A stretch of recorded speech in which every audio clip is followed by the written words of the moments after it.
नमस्कार, बुलेटिन में आपका स्वागत है और मैं हूं आपके साथ रितेश कुमार गौतम। और खबरों का आगाज करेंगे एक अहम खबर के साथ। सीनियर आईपीएस अफसर वाई पूरन सुसाइड मामले में एक के बाद एक अब नए अपडेट सामने आ रहे हैं, खुलासे हो रहे हैं। सुसाइड नोट में कई बड़े अधिकारियों को जिम्मेदार ठहराया गया है। उधर उनकी धर्मपत्नी अमनीत पी कुमार ने भी एफआईआर दर्ज कराई है चंडीगढ़ के थाना 11 में। और इस एफआईआर में कई तरह के आरोप लगाए गए हैं। मानसिक और जातीय प्रताड़ना जैसे गंभीर आरोप लगाए गए हैं। झूठे मुकदमे में फंसाया गया, इस तरह की बातें की गई हैं इस शिकायत में। कई सालों से सीनियर अधिकारियों ने प्रताड़ित करने का काम किया है। प्रताड़ना को लेकर पहले भी शिकायतें हुई हैं, ये उनकी पत्नी ने कहा। सबूतों से छेड़खानी कर पति वाई पूरन को फंसाया गया। पुलिस से एफआईआर दर्ज कर इस मामले में गिरफ्तार किया जाए आरोपियों को, यह कहा गया है। बीएनएस धारा 108 और SC/ST एक्ट के तहत भी केस दर्ज में मांग की गई है। लैपटॉप बैग में सुसाइड नोट की एक और कॉपी मिली है। लैपटॉप में भी सुसाइड नोट टाइप किया हुआ था। पत्नी अमनीत ने सुसाइड नोट और लैपटॉप पुलिस को सौंप दिया है। तो यह बेहद सनसनीखेज और गंभीर मामला हरियाणा के एक बड़े आईपीएस अफसर वाई पूरन कुमार की मौत का मामला, सुसाइड का मामला लगातार गर्माता जा रहा है और बड़े बड़े खुलासे इस मामले में हो रहे हैं। और अब इस खबर को लेकर आपको ये बता दें कि सबसे गंभीर आरोप ये लगाए गए हैं कि जातीय भेदभाव, जातिगत भेदभाव का सामना उन्हें करना पड़ रहा था। ये उनकी धर्मपत्नी अमनीत पी कुमार ने कहा है और ये काम कई सालों से सीनियर अधिकारी कर रहे थे। उन्होंने ये भी कहा कि पहले भी इस बात को लेकर शिकायतें की गई और जो एक मामला सामने आया है उनकी मौत के बाद रिश्वत से जुड़ा हुआ, उसको लेकर भी उन्होंने कहा कि झूठे सबूत तैयार कर फंसाने का काम किया गया वाई पूरन कुमार को। इस मामले में वाई पूरन कुमार की धर्मपत्नी आईएएस अमनीत पी कुमार ने एफआईआर दर्ज कराई है चंडीगढ़ थाना 11 में और आरोपियों को गिरफ्तार किया जाए, यह मांग की गई है। बड़े अधिकारियों को जिम्मेदार ठहराया गया है। बेहद गंभीर आरोप इस पूरे प्रकरण में लगे हैं। गौरतलब है कि परसों दोपहर के वक्त आईपीएस वाई पूरन कुमार ने खुद को गोली मारकर आत्महत्या कर ली थी और बेहद गंभीर ये पूरा मामला अब कहीं ना कहीं हो चुका है, चूंकि आरोप काफी संवेदनशील लगाए गए हैं। और इस मुद्दे पर ज्यादा बातचीत और ताजा अपडेट्स के साथ हमारे वरिष्ठ संवाददाता पवन सिवर जुड़ चुके हैं लाइव हमारे साथ सीधा चंडीगढ़ से।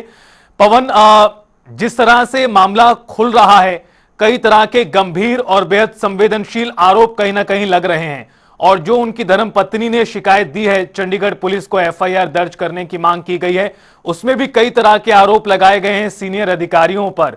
सबसे पहले बताएं कि इस मामले को लेकर क्या है ताजा अपडेट सभी के।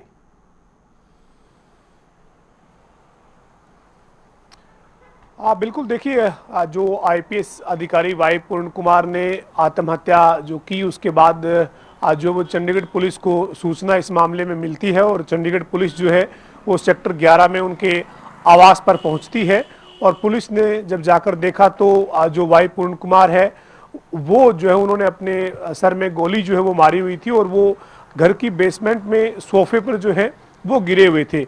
इसके बाद पुलिस ने वहाँ पर जो है वो फॉरेंसिक और चीफ फसल की टीम को बुलाया, तमाम साक्ष्य जुटाए गए और वहाँ से उसके बाद जो है वो पूरा रिकॉर्ड जो है वो कब्जे में लिया गया और उसी दौरान जो है वहाँ पर एक 8 पेज का फाइल नोट जो है वो मिला था और इसके अलावा वहाँ पर एक वसीयत जो है वो मिली थी जिसको भी पुलिस ने कब्जे में लिया और वाई पूरन कुमार के शव को पोस्टमार्टम के लिए सेक्टर 16 के सरकारी अस्पताल भेज दिया था। ये घटनाक्रम जो है वो मंगलवार का है। मंगलवार को दोपहर 1:30 से 2 बजे के बीच की ये घटना है।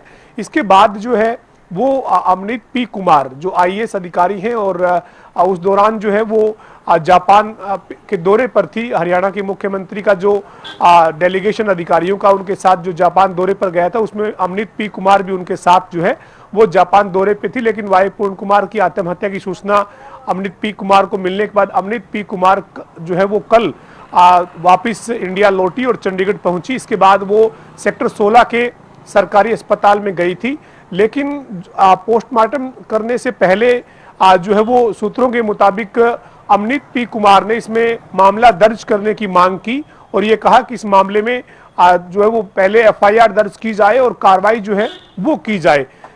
इसी के चलते जो है वो देर रात को एक शिकायत जो है वो 4 पेज की अमनीत पी कुमार ने चंडीगढ़ के सेक्टर 11 के पुलिस थाने के एसएचओ को दी और उस 4 पेज की शिकायत में अमनीत पी कुमार ने ये कहा कि उनके पति जो आईपीएस वाई पूर्ण कुमार थे उनको प्रताड़ित किया गया, जाति सूचक जो है वो जातीय सामाजिक तो जो उनके साथ भेदभाव है वो किया गया। और अमनीत पी कुमार ने अपनी शिकायत में कहा कि कई बार मैंने उनकी पत्नी होने के नाते ये महसूस किया, उनसे बातचीत में उन्होंने मुझे जो उनको जिस तरीके की प्रताड़ना मिल रही थी उसका उन्होंने जिक्र किया था। और अमनीत पी कुमार ने अपनी शिकायत में ये भी कहा कि लैपटॉप अलमीरा से उन्हें आने के बाद मिला है और लैपटॉप के साथ एक सुसाइड नोट भी उन्हें जो है वो मिला है, जो उन्होंने अपनी शिकायत के साथ पुलिस को सौंप दिया है। इस मामले में हरियाणा के एक आईपीएस अधिकारी जो एक एसपी के तौर पर तैनात है और हरियाणा के वरिष्ठ पुलिस अधिकारी के खिलाफ मामला दर्ज करने की मांग करते हुए जो है वो एक शिकायत पुलिस के थाने में दी है। इस घटनाक्रम के बाद देर रात को ही एक सोशल मीडिया के जरिए सुसाइड नोट जो है वो सामने आता है। ये सुसाइड नोट जो है इसको अभी आधिकारिक तौर पर हम नहीं कह सकते कि ये जो है वो सुसाइड नोट या फाइल नोट वही है जो वाई पूर्ण कुमार ने लिखा है, लेकिन ये सोशल मीडिया के जरिए जो है वो सामने आया है और इसी को ही जो हमारे पुख्ता सूत्र हैं वो वाई पूर्ण कुमार का सुसाइड नोट बता रहे हैं। और इसमें कई वरिष्ठ पुलिस अधिकारियों का, कई जो है वो रिटायर्ड पुलिस अधिकारियों का और रिटायर्ड आईएएस अधिकारियों का जो है वो जिक्र किया गया है। उनके नाम बाकायदा इस फाइल नोट में जो वो लिखे गए हैं और वाई पूर्ण कुमार ने कहा है कि उनको जो वो प्रताड़ित किया गया, जातीय तौर पर जिस वो समाज से ताल्लुक रखते थे उसके नाते उनको जो है वो प्रताड़ित किया गया और उनकी जो नौकरी थी उस नौकरी में उनकी एसीआर जो है वो खराब की गई, जानबूझकर जो है वो उनके काम को प्रभावित किया गया। इस तरीके के कई गंभीर आरोप लगाकर जो है वो ये फाइल नोट लिखा गया है। लेकिन जनता टीवी इस फाइल नोट को, सुसाइड नोट को जो वो ये पुष्टि नहीं करता है कि ये वही फाइल नोट या सुसाइड नोट है, लेकिन हमारे जो सूत्र हैं वो ये बता रहे हैं कि वाई पूर्ण कुमार की तरफ से ही जो फाइल नोट मरने से पहले, सुसाइड करने से पहले लिखा गया है वो यही सुसाइड नोट है, यही फाइल नोट है। लेकिन आधिकारिक तौर पर अभी इस मामले में जब कोई पुलिस की स्टेटमेंट आएगी, जब जानकारी आएगी, तभी जो है वो पुख्ता तौर पर इस के ऊपर मुहर जो है वो लगेगी। आधिकारिक मुहर का इंतजार है। लेकिन वाई पूर्ण कुमार की जो मौत है, उनकी जो आत्महत्या है, वो अब पूरी तरीके से जो है वो सुर्खियों में है, चूंकि एक 8 पेज का जो है वो फाइल नोट और 4 पेज की अमनीत पी कुमार जो आईएएस अधिकारी हैं और वाई पूर्ण कुमार की धर्मपत्नी है उनकी तरफ से थाने में दी गई शिकायत, उनमें जो नाम लिखे गए हैं जिनके खिलाफ कार्रवाई की मांग की गई है, या फिर जो फाइल नोट जो वाई पूर्ण कुमार का ही सुसाइड नोट बताया जा रहा है, उनके ऊपर जो है वो तमाम जो नाम लिखे गए हैं वो अपने आप में बड़ा जो है वो गंभीर मामला अब ये हो चुका है। और अब देखना यही है कि चंडीगढ़ पुलिस जो है वो इस मामले में किस तरीके से आगे कार्रवाई को बढ़ाती है। जी बिल्कुल पवन, एक और सवाल आपसे, उनका पोस्टमार्टम भी अभी नहीं हो पाया है, तो पोस्टमार्टम को लेकर क्या अपडेट है? और इसी से जुड़ा हुआ एक और सवाल, पुलिस कर रही है चंडीगढ़ की इस मामले में जांच, लेकिन आरोप लगाए गए हैं हरियाणा के अधिकारियों के ऊपर, जिस तरह से आप भी जो जानकारी दे रहे हैं, तो इस मामले को लेकर हरियाणा में किस तरह की सुगबुगाहटें हैं? और चूंकि बीते दिन भी हमने देखा कि कई राजनीतिक नेता भी, कई वरिष्ठ अधिकारी भी अमनीत पी कुमार से मिलते हुए नजर आए थे, तो इस लिहाज से अगर इस एंगल से देखा जाए इस खबर को,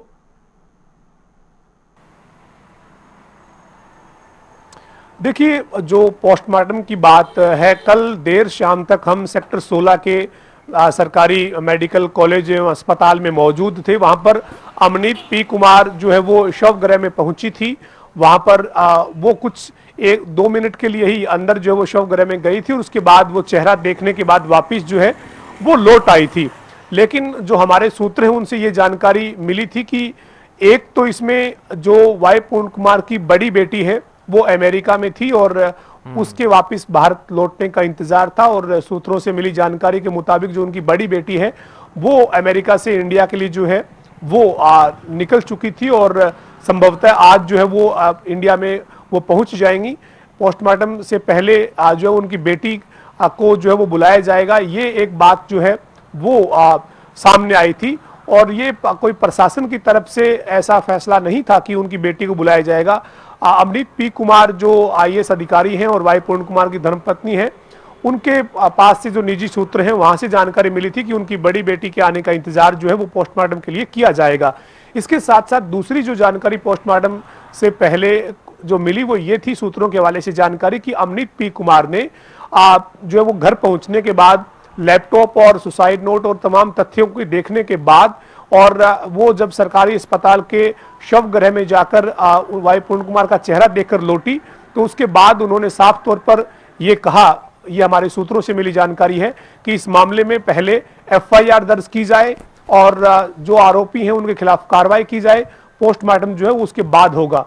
ये जानकारी जो है वो कल देर रात तक निकलकर जो है वो हमारे पास आई थी और लगभग उसी तरीके का जो वो घटनाक्रम भी हुआ है। क्योंकि अमनीत पी कुमार जब मिली है उनसे और वहां पर जाकर उनका चेहरा देखकर वापस लौटी है, उसके बाद ही ये 4 पेज की शिकायत सेक्टर 11 के पुलिस स्टेशन में दी गई है। क्योंकि जो घटना है वो सेक्टर 11 के वाई पूर्ण कुमार के सरकारी आवास पर नहीं बल्कि निजी आवास पर हुई है और दूसरा सेक्टर 24 में सरकारी आवास है जो अमनीत पी कुमार और वाई पूर्ण कुमार के नाम पे जो है वो आवंटित है। और ये घटना 11 सेक्टर के, लिहाजा 11 सेक्टर के पुलिस थाने में अमनीत पी कुमार ने जो वो शिकायत दी है और वो शिकायत के बाद अब आगे पुलिस इस मामले में क्या कार्रवाई करती है। चूंकि ये मामला जो है वो यूनियन टेरिटरी चंडीगढ़ की पुलिस प्रशासन के पास है, पूरा घटनाक्रम चंडीगढ़ में हुआ है, लिहाजा चंडीगढ़ पुलिस इस मामले में जांच कर रही है। जब घटना हुई तब मौके पर भी चंडीगढ़ पुलिस पहुंची, उसके बाद जो है वो शव को पोस्टमार्टम के लिए भी पुलिस जो है वो सेक्टर 16 के चंडीगढ़ के सरकारी अस्पताल लेकर गई और इसके बाद वहां पर जो शिकायत है वो भी चंडीगढ़ में दी गई है। यानी मामला पूरे तरीके से यूटी चंडीगढ़ की पुलिस के पास है। लेकिन जो सुसाइड नोट, फाइल नोट जिसका जिक्र हो रहा है, जो सोशल मीडिया के जरिए सामने आया है, आधिकारिक पुष्टि अभी बाकी है, उसमें हरियाणा के वरिष्ठतम पुलिस अधिकारियों के नाम है, मौजूदा जो पुलिस सेवा में अधिकारी हैं उनके नाम है, सेवानिवृत्त हो चुके पुलिस अधिकारियों के नाम है, सेवानिवृत्त हो चुके आईएएस अधिकारियों के नाम है और किसी भी राज्य के लिए जो पुलिस प्रशासन में और सामान्य प्रशासन में जो वरिष्ठतम अधिकारी होते हैं उनके नाम जो है वो इस फाइल नोट के अंदर सामने आए हैं। तो अब जो वो देखना यही होगा कि कार्रवाई जो है वो किस तरीके से इस मामले में आगे बढ़ती है, क्या जांच होती है। चूंकि चंडीगढ़ पुलिस का ये कहना है कि जो सीसीटीवी फुटेज है घर के आसपास की, वाई पूर्ण कुमार के घर के आसपास की सीसीटीवी फुटेज है, उनके घर के गेट के सामने की सीसीटीवी फुटेज है, तमाम जो चीजें हैं उनको सील कर दिया गया है और उनसे वो रिकॉर्ड जो है वो वीडियो रिकॉर्ड जो है वो कब्जे में लेकर हर एक पहलू से इस मामले की जांच की जा रही है। यानी धर्मपत्नी जो है वाई पूर्ण कुमार की, अमनीत पी कुमार, उनकी शिकायत है, उससे पहले पुलिस अपने तरीके से इन्वेस्टिगेटिव तरीके से इस पूरे मामले की जांच करने की बात कर रही है। बहरहाल देखना यही है कि अब इस मामले की आगे से आगे किस तरीके से कड़ी जुड़ती है, कैसे जांच चंडीगढ़ पुलिस प्रशासन करती है, जो अमनीत पी कुमार की शिकायत है उस शिकायत पर कैसे मामला जो है वो दर्ज होता है, कब तक मामला दर्ज होता है, ये तमाम चीजें जो है उनका इंतजार है। लेकिन इस बीच जो इंतजार है वो इस बात का भी है कि मंगलवार को करीब 1 बजे के आसपास 2 बजे के बीच ये घटनाक्रम हुआ है, उसके बाद अभी तक जो है वो पोस्टमार्टम नहीं हुआ है हमारे सूत्रों के मुताबिक। आज जो है वो सूत्रों के मुताबिक जो जानकारी है पोस्टमार्टम जो है वो होने की उम्मीद की जा रही है। बहरहाल देखना यही होगा कि अब आगे इस मामले में किस तरीके से कार्रवाई बढ़ती है। जी बिल्कुल, इस हाई प्रोफाइल मामले को लेकर लगातार एक तरह से सवाल और बड़े होते जा रहे हैं, खड़े होते जा रहे हैं। साथ ही साथ अब ये भी देखना होगा इस मामले को लेकर आगे और किस तरह की प्रतिक्रियाएं आती हैं। बहुत शुक्रिया आपका पवन, विस्तार से इस पूरी खबर पर पल पल की जानकारियां साझा करने के लिए। तो बड़ी खबर यह होगी कि आज पोस्टमार्टम क्या उनका हो पाता है, चूंकि सूत्रों के अनुसार आज उनका पोस्टमार्टम हो सकता है।